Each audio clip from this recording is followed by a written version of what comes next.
I remember the exact moment the world shifted beneath my feet, not with a sudden jolt, but with a slow, grinding tremor, like a geological fault line silently moving offshore. It wasn't a single earthquake, more like a year of subtle aftershocks that eventually brought everything I knew crashing down. My name is Owen Murphy, and I'm a marine biologist. For 39 years, my life had been defined by the immutable rhythms of the ocean, the cold beauty of the Maine coast, and the quiet satisfaction of meaningful work. I lived for the silent depths, for the secrets held within the shifting tides, and for my children. Our home, a sturdy shingled house perched on a bluff overlooking the Atlantic, was my sanctuary, a place where the salt spray kissed the windows and the cries of gulls were our constant companions. It was a life I cherished, simple in its grandeur, rich in its purpose. My wife, Eleanor, was an interior designer. She was vivacious, driven, with an eye for beauty that transformed spaces and, for a time, transformed my own rather methodical existence. Our marriage, looking back, was perhaps more of a carefully constructed facade than I ever cared to admit.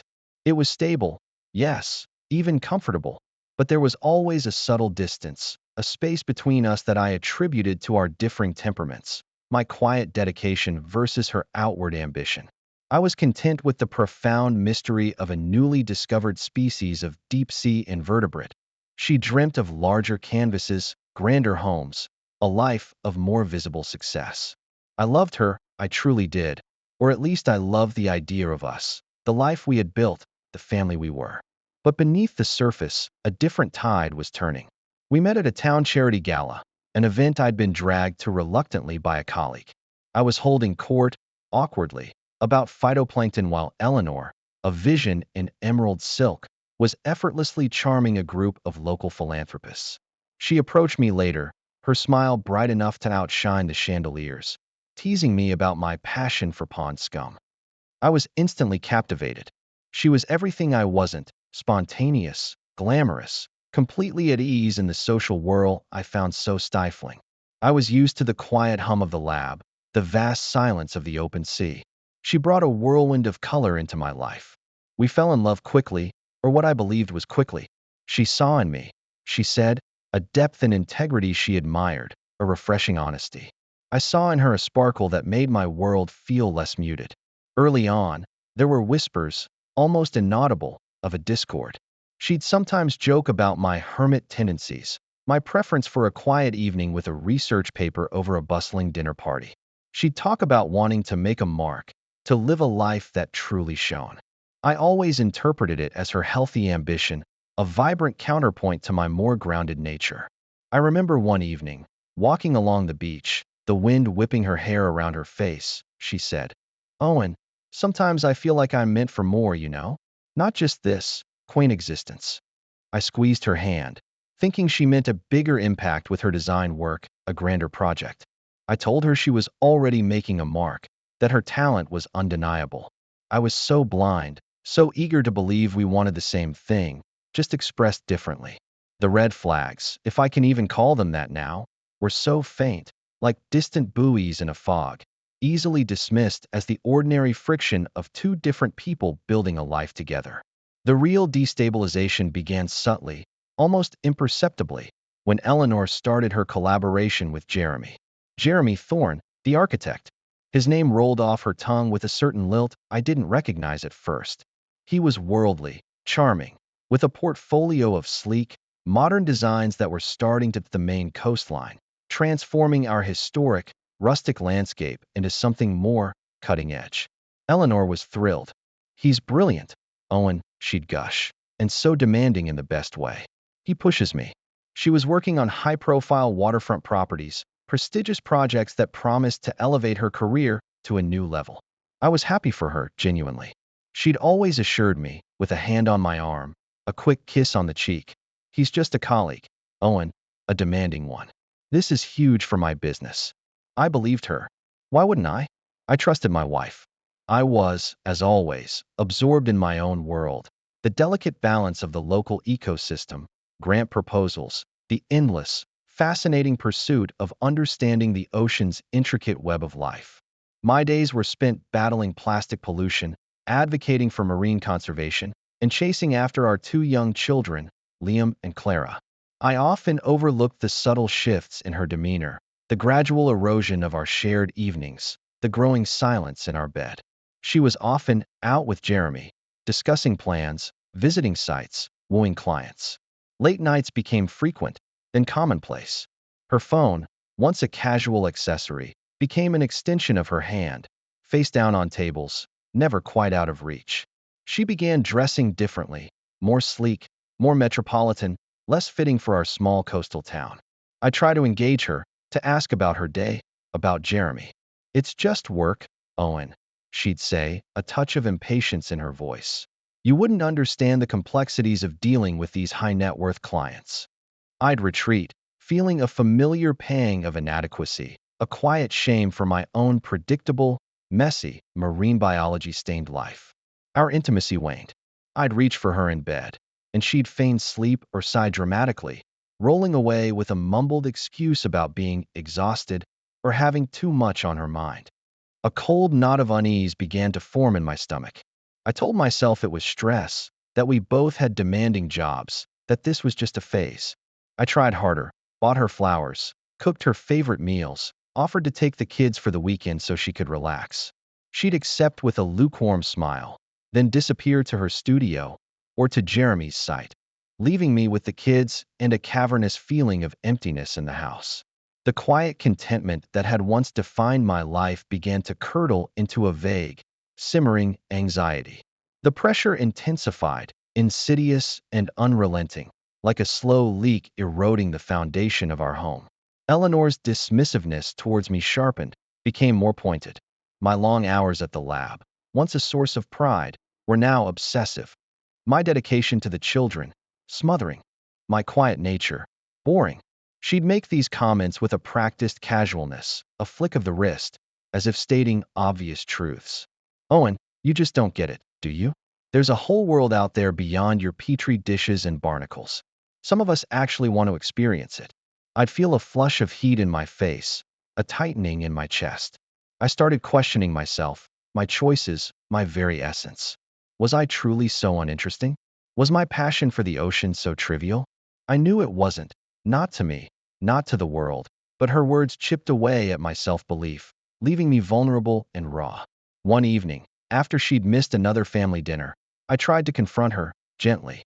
"Eleanor," I began, my voice softer than I intended. "You've been spending so much time with Jeremy. More than just professional, it seems. Is everything all right?" Her reaction was immediate, explosive. Her eyes, usually so warm, turned icy. "Are you accusing me, Owen? Are you suggesting I'm having an affair?" Her voice was laced with outrage, feigned hurt.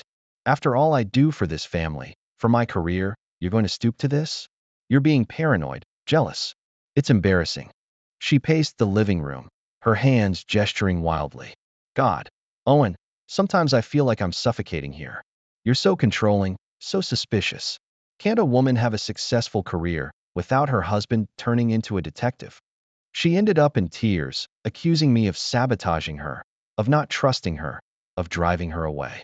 I, of course, crumbled. My heart, already heavy, felt a fresh wave of guilt. I apologized profusely, wrapped her in my arms, comforting her, believing her pain was real, that I was the cause. She had this way of turning my reasonable concerns into my character flaws. She'd deny specific events I clearly remembered, then look at me as if I was losing my mind. "I never said that, Owen. You must be mistaken. Are you sleeping enough?" Her questions weren't meant to inquire. They were meant to plant seeds of doubt. I started to scrutinize my own memory, my own sanity.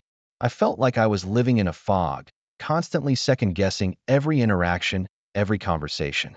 The man who had once felt so grounded, so sure of his place in the world, was now a trembling mess of uncertainty, convinced that his own perceptions were faulty, that he was indeed the problem. I was desperate to fix whatever I was doing wrong, to bring back the Eleanor I knew, the Eleanor I thought I loved. The emotional abuse was so subtle, so interwoven with her charisma and my own desire for peace, that I didn't recognize it for what it was. It felt like walking on glass, always afraid of making a wrong move, of setting her off, of confirming her silent judgment of my inadequacies. The vibrant sparkle I once admired had become a scorching, blinding light, making me feel small and insignificant in its glare. The breaking point came, as so many devastating truths do, in the most mundane of circumstances.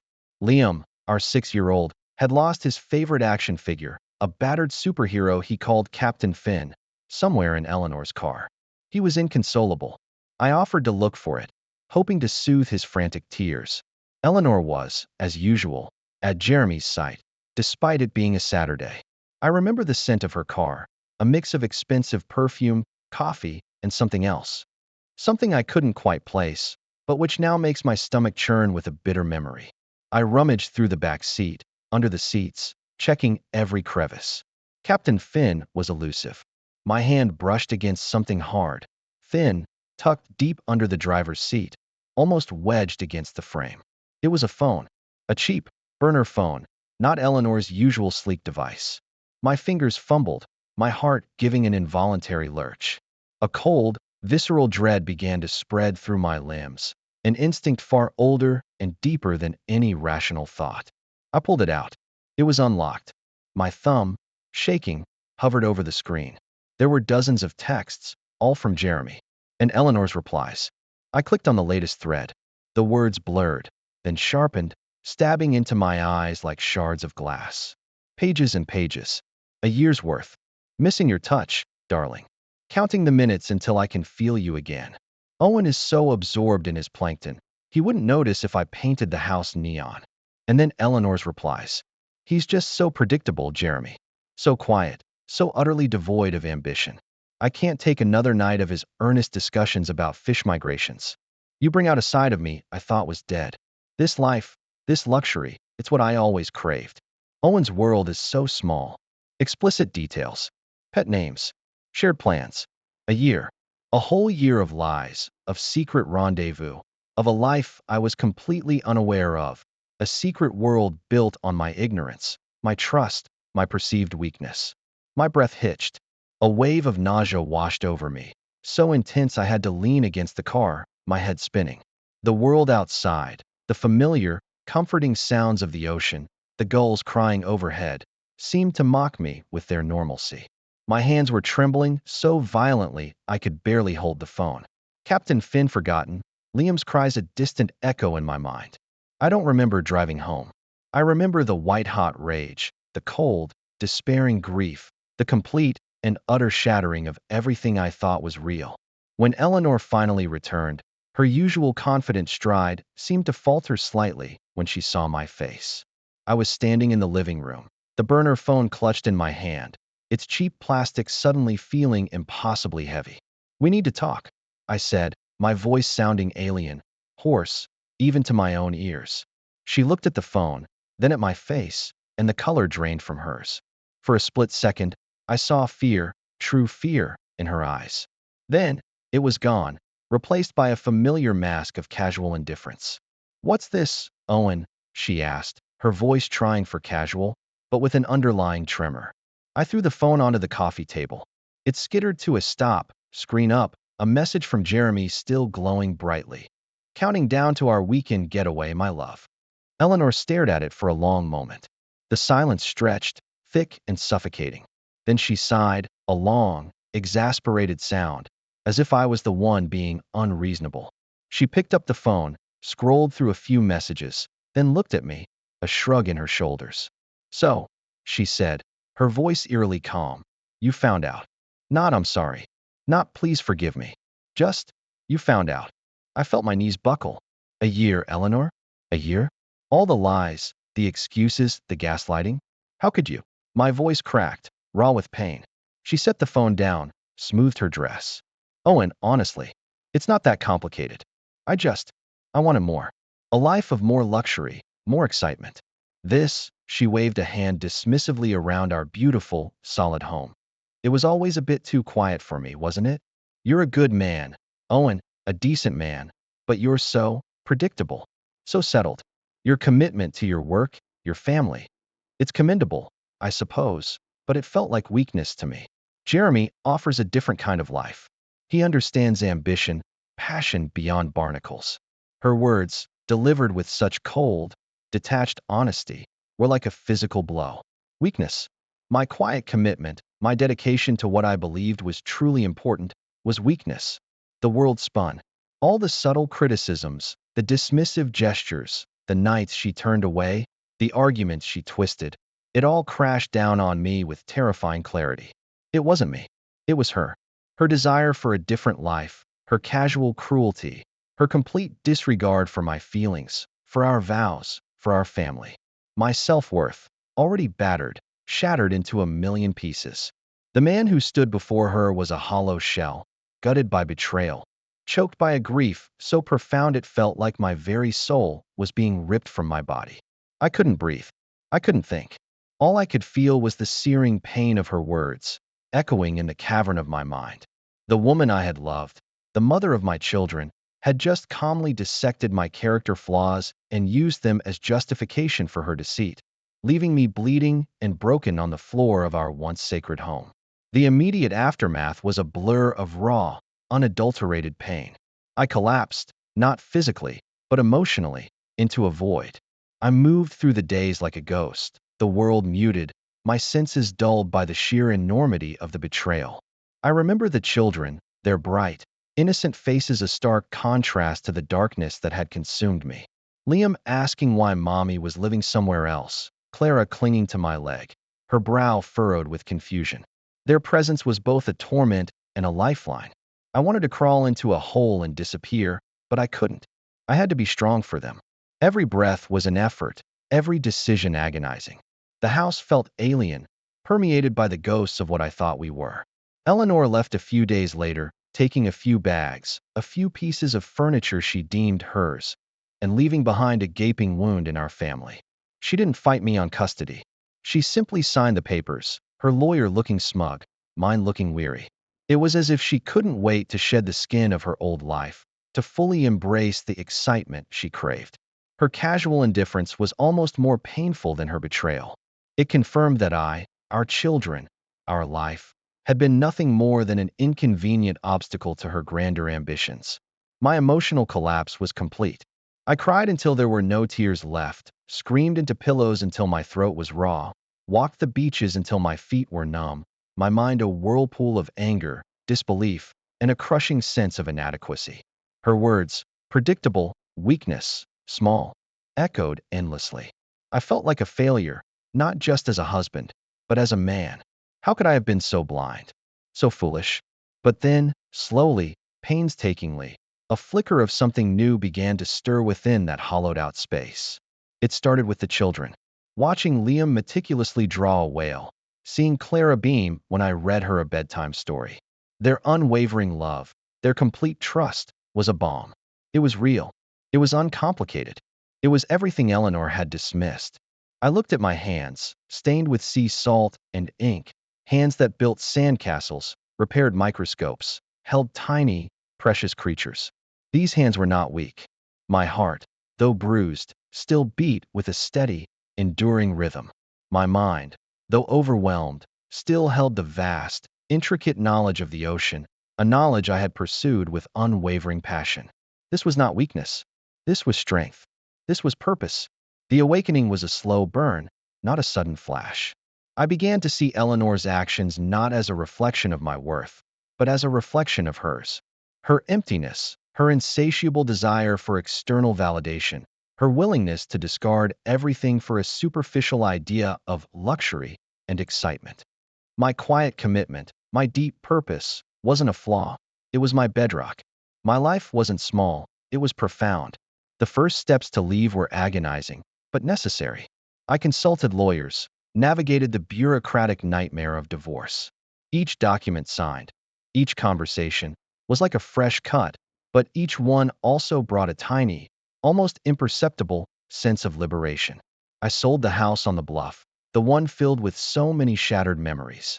It felt like tearing off a limb, but I knew I couldn't heal there. It was her house now, tainted by her lies, by the echoes of her dismissive words. The children were resilient, more so than I. They missed their mother, of course, but they thrived on routine, on my presence, on the simple, unconditional love I poured into them. Sole custody was challenging, exhausting, but it was also the most fulfilling role I'd ever had. It was a reaffirmation of what truly mattered. I found a smaller, more secluded cottage, just a few miles down the coast, tucked away in a quiet cove where the waves whispered rather than roared. It was rustic, unpretentious, with a broad porch overlooking the boundless sea. It felt like coming home to myself. Here, surrounded by the raw, untamed beauty of Maine, I began to rebuild. I poured myself back into my research with a renewed intensity, a fierce dedication that had been rekindled by the fire of betrayal. My work became my anchor, my solace, my means of asserting my worth to myself, not to anyone else.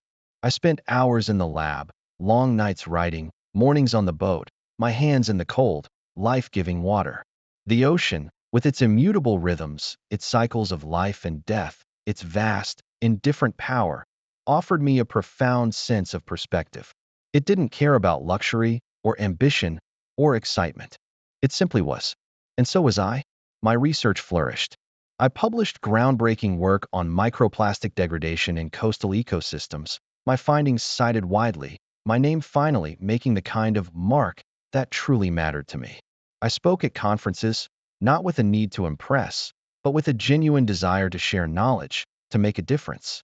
The recognition that followed wasn't for status or glamour, it was for contribution, for authentic passion. My life with Liam and Clara became our own quiet masterpiece. We explored tide pools, built forts out of driftwood, read books by the crackling fire, their laughter filling the small cottage with a warmth that Eleanor's ambition could never have provided. We had movie nights with popcorn and blankets, spent afternoons sketching the wild coastline, evenings learning the names of constellations. Their questions about the world, their unbridled curiosity, reminded me every day of the beauty and simplicity in genuine connection. My days were no longer spent walking on glass, but on solid ground, guided by the steadfast beacon of my own integrity. I sometimes see Eleanor from a distance or catch glimpses of her work in magazines, sleek, modern designs, often featuring Jeremy Thorne's architectural vision. She seems to have found the luxury and excitement she craved. There's no longer anger when I think of her, just a quiet, almost clinical understanding. She chose her path, and I, in turn, found mine. My life is less glamorous, certainly less publicly acclaimed in the way she desired, but it is deeply, profoundly fulfilling. I am a dedicated father, a respected scientist, a man who has found peace in his authentic, less embellished life. The scars are still there, of course, etched into the landscape of my heart, a reminder of the storm I weathered. But they don't define me. They are just a part of my story, a story that has ended not in tragedy, but in a quiet, powerful liberation. The ocean healed me, its vastness reminding me of my own resilience, its depths reflecting the boundless capacity for life and rebirth. I lost a marriage, but I found myself, my purpose, and a bond with my children that is stronger and truer than anything I could have ever imagined. And that, I realize now, is a triumph of its own.